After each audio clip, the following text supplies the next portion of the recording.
Hello and welcome to the Commander's Quarters, your Magic the Gathering source that helps you command your budget.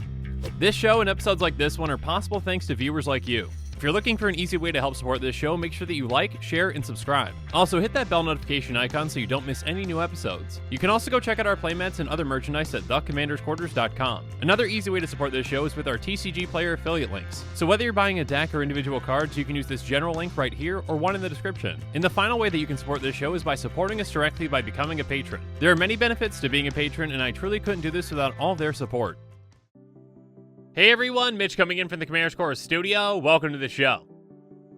Today's episode comes to you courtesy of Hugo, who's been supporting this channel as a general tier patron. I truly couldn't do this without the support from amazing patrons like Hugo, so again, Hugo, thank you so much. And for the personalized deck tech, Hugo chose Jared Carthalion True Heir with a focus on combat and getting others to participate in combat. Jared Carthalion is a 3/3 human warrior for red, green, white. When Jared enters the battlefield, target opponent becomes the Monarch. You can't become the Monarch this turn. And if damage would be dealt to Jared Carthalion while you're the Monarch, prevent that damage and put that many +1 counters on it. So Jared basically comes into play and says to an opponent, you're the Monarch now. Now they're only going to be the Monarch for so long because your goal is going to be to take it from them. Because when you do, Jared essentially becomes unkillable in combat and becomes an absolute beast whenever it's hit. Now, of course, your opponents are going to be wanting to get the Monarch as well, so they're going to start swinging around trying to hit whoever the Monarch is. So Monarch is a fantastic way to get everyone to want to participate in combat. It's an incentive to actually swing when others might not.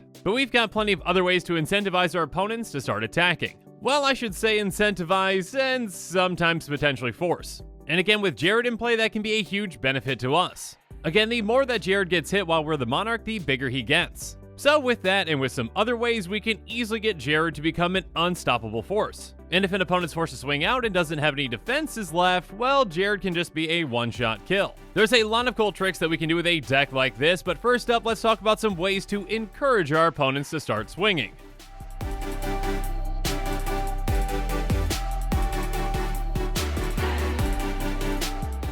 First up, let's talk about some aura curses like Curse of the Nightly Hunt, Curse of Bounty, and Curse of Predation. Curse of the Nightly Hunt says creatures enchanted player controls attack each combat if able. So this isn't even just encouragement or a recommendation that this player attacks, it's forcing them to.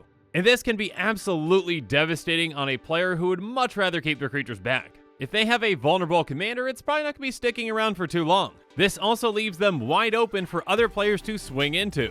So it forces that player to participate in combat, and it puts a big target on their back as well.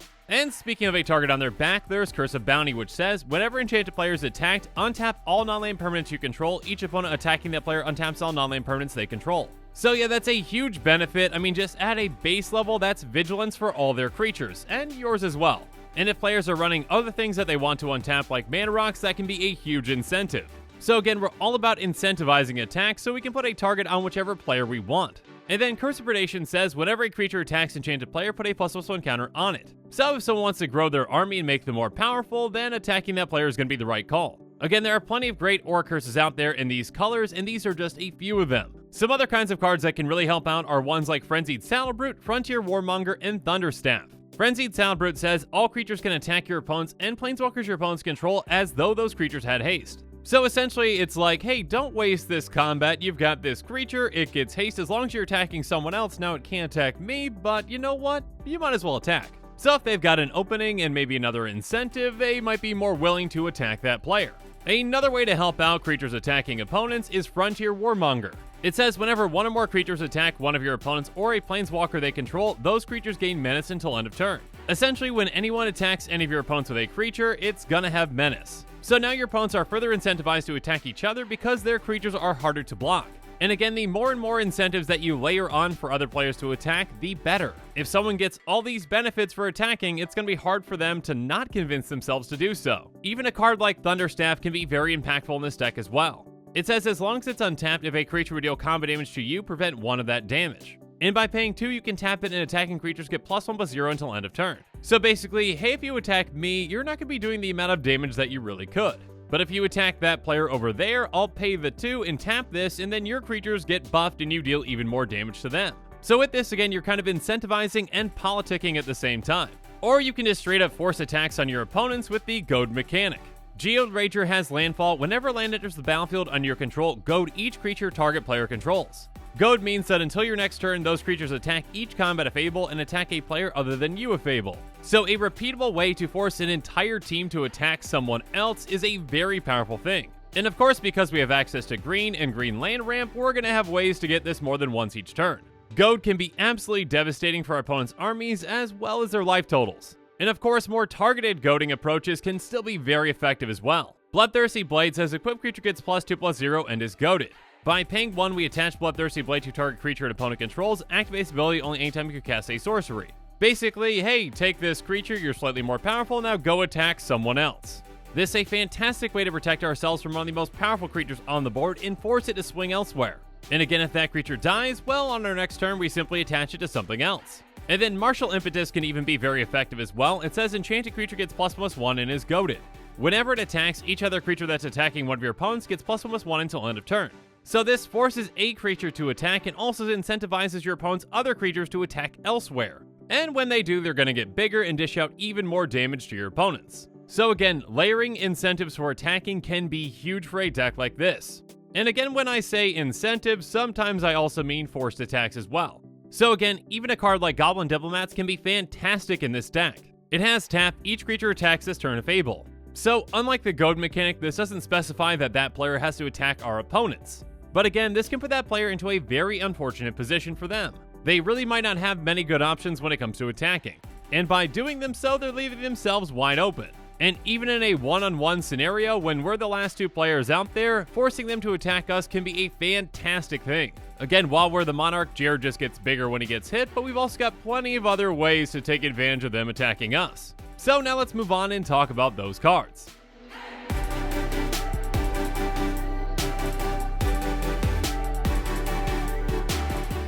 First up, let's talk about cards like Boros Reckoner and Stuffy Doll. Boros Reckoner says whenever it's dealt damage, it deals that much damage to any target. So basically, hey, if you're going to swing at me with something big, that damage is going to get sent back to you. Or at least I should say, you or whatever target I want. And we can also give it first strike, so if they swing out with something small, we can take that thing out usually. And still dish out that damage. And then Stuffy Doll is even harder to deal with since it's indestructible. When it comes into play, you choose a player, and then whenever damage is dealt to it, it deals that much damage to the chosen player. And on top of that, it can tap to ping itself for 1. So Stuffy Doll can be fantastic in a lot of situations. The opponent that we choose is going to have a hard time deciding if they're going to swing at us, since we can just block one of their creatures and then deal a lot of damage to them with that. And then we can also incentivize other opponents to actually attack us and just block with the Stuffy Doll to deal free damage to that player. And we'll talk about some other damage spells that we'll get to here in a bit, but again, whenever this takes damage, it doesn't even have to be combat damage, it's going to deal damage to that player. Now, as good as Stuffy Doll and these other cards are, there's one that stands well above the rest in my opinion as the Golden Pig of this deck. The Golden Pig is the #1 card out of our 99, and the Golden Pig for this deck is Brash Taunter. Brash Taunter is a 1/1 indestructible goblin for 4 and a red. It says whenever it's dealt damage, it deals that much damage to target opponent, and pay 2 and a red and tap it, it fights another target creature. So this is essentially an improved Stuffy Doll for a couple of reasons. First off, unlike Stuffy Doll, you aren't locked into one opponent, so you can change your target whenever you need to. And on top of that, this can fight anything on the board, including our commander. And again, when we're the Monarch, there are plenty of ways for us to grow Jared and make him absolutely deadly. So even just say that we get Jared to 10 power, which is very doable, then we're going to be dealing 10 damage to whatever opponent we want when we fight this. And again, if we're the Monarch, Jared just grows even bigger. And again, like Stuffy Doll, we can use this card in a political way. You basically say to one opponent, hey, attack me with your biggest creature that Brash Taunter can block, and I'll block it and deal the damage to that other opponent. It's essentially a free way for us to get damage through another player's. So this card can be helpful in a lot of scenarios and can be a fantastic finisher as well. So for all these reasons, it's the Golden Pig of this deck. But now let's move on to another card that's also very impactful in this deck, and that's going to be Brave the Sands. It says creatures you control have vigilance, and each creature you control can block an additional creature each combat. So this can come in very handy with cards like Brash Taunter, Stuffy Doll, and of course our commander. Giving Jared vigilance is a fantastic way to dish out damage and then also be able to keep it back for defense. And allowing Jared to block 2 creatures is huge. If we're the Monarch, we're going to be getting even more counters on him. And speaking of getting counters on him, let's talk about cards like Pariah, Saving Grace, and Gideon's Sacrifice. Pariah says, enchant creature, all damage that be dealt to you is dealt to enchanted creature instead. So if we get this on Jared or something like Brash Taunter and force some attacks, well, fun things are going to happen. And then Saving Grace has Flash, enchant creature you control. When it enters the battlefield, all damage we dealt this turn to you and permanent you control is dealt to enchanted creature instead. Enchanted creature gets +0/+3. Essentially, sure, yeah, swing out at me and then I'll just flash this in on my commander, and then all of a sudden all this damage gets focused on them. Or, or Stuffy Doll or Brash Taunter, you get what I mean. And then there's Gideon's Sacrifice, which is basically an instant that does the exact same thing, but without that +0/+3. Regardless, a surprise damage redirection can be absolutely huge for a deck like this. Especially when we've got ways to dish out a lot of damage to, well, everything.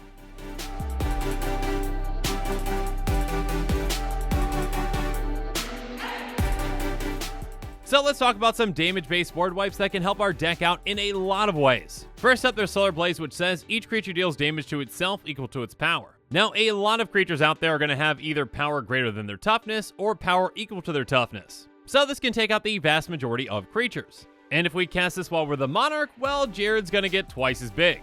He basically punches himself and gets stronger because, that's how things work in Magic. Anyways, next up there's Chain Reaction, which is gonna deal X damage to each creature where X the number of creatures on the battlefield. In a game of Commander, typically there's gonna be enough creatures to essentially wipe everything out. And again, if we're the Monarch, well, Jared just keeps getting bigger. So we're also gonna be running Starstorm, which is gonna deal X damage to each creature, and it's got cycling 3. So that's a very flexible damage-based board wipe that we can wrath out of nowhere and can also grow Jared out of nowhere too. And again, keep in mind that with those damage redirection spells like Gideon's Sacrifice, we can take all that damage that would have been dealt to all of our creatures and put it onto one of them. So we can make Jared absolutely monstrous, or we can dish it out with Brash Taunter. And speaking of dishing out damage, there's Earthquake, Magma Quake, and Court of Heir. Earthquake deals X damage to each creature without flying and each player. And then Magma Quake is an instant that's going to deal X damage to each creature without flying and each planeswalker. Each of these cards can help us out in a lot of scenarios. And again, keep in mind that with these wraths, if we clear the board and Jared's still on the board, well, he's got a free path in taking someone out. But another Monarch card like Court of Heir can be fantastic in a deck like this. When it enters the battlefield, you become the Monarch, and at the beginning of your upkeep, it deals 2 damage to any target, but if you're the Monarch, it deals 7 damage to that player or permanent instead. So first off, this can be a great way for us to steal the Monarch without actually having to get through. Secondly, we can use this to ping any target, including our commander. So if we want to keep growing Jared and we're the Monarch, that's going to be 7 additional counters on each time we ping. And of course, outside of clearing the board to get Jared through, we've got plenty of other ways for Jared to get his damage through. Just to mention too, Loxodon Warhammer and Sword of Vengeance can be fantastic in this kind of a deck. Loxodon Warhammer gives +3/+0, trample, and lifelink. So this can help us get damage through, take Monarch back, and gain a ton of life. And then Sword of Vengeance does a lot of things, gives +2/+0, First Strike, Vigilance, Trample, and Haste. So yeah, this can turn Jared into an absolute killing machine. We're going to be running other equipment and even other lands that can help get Jared through. Again, at a certain point, a one-shot kill with this commander is easily doable.